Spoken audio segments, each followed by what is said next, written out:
15 मे ते 20 मे या काळात पंतप्रधान मोदी अवघ्या 6 दिवसात 5 देशाच्या दौऱ्यावरून परतले।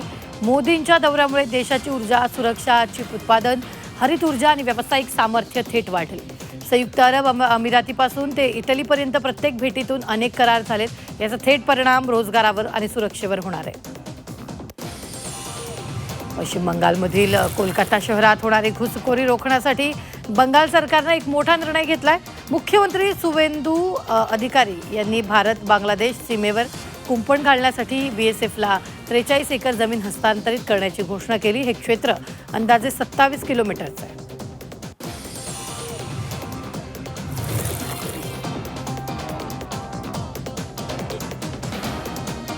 दिल्लीत गुन्हेगारीच्या घटनांमध्ये वाढ होते। गेल्या 24 तासात 4 मृत्यूची नोंद झाली आहे। उत्तर प्रदेशात तीव्र उष्णतेने नागरिकांना त्रास सहन करावा लागतो। अशातच मध्य प्रदेशचा पारा 47 अंशावर पोहोचण्याची शक्यता असून 23 मे पर्यंत अधिक उष्णतेच्या झळा लागण्याची शक्यता आहे। त्यामुळे नागरिकांना सतर्कतेचं आवाहन करण्यात आलं आहे।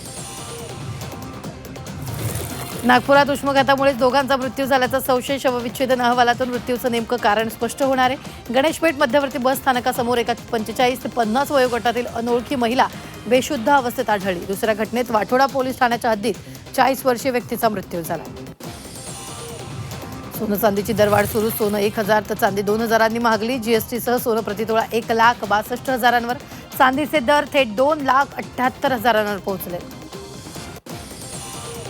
रुपयाची घसरण सुरूच आहे। भारतीय रुपयाचा नवा निच्चांक रुपया 96.86 या नव्या निच्चांकी पातळीवर आहे। तो युद्ध सुरू झाल्यापासून रुपया 6.4% कमकुवत झालाय। नालासोपाऱ्यात महिलेला मारहाण झाल्याचा धक्कादायक प्रकार घडला। गुटखा विक्रेत्यांकडून महिलेला मारहाण करत असल्याचा व्हिडिओ सोशल मीडियावर व्हायरल झालाय। महिलेसोबत झालेल्या मारहाणीमुळे कायदा आणि सुव्यवस्थेवर गंभीर प्रश्नचिन्ह निर्माण झाले। नवी मुंबईच्या तुर्भे परिसरात धक्कादायक घटना घडली आहे। कर्ज फेडण्यासाठी 60 वर्षीय महिलेची हत्या करण्यात आली आहे। तुर्भे एमआयडीसी पोलिसांनी अवघ्या 24 तासात आरोपीला अटक केली।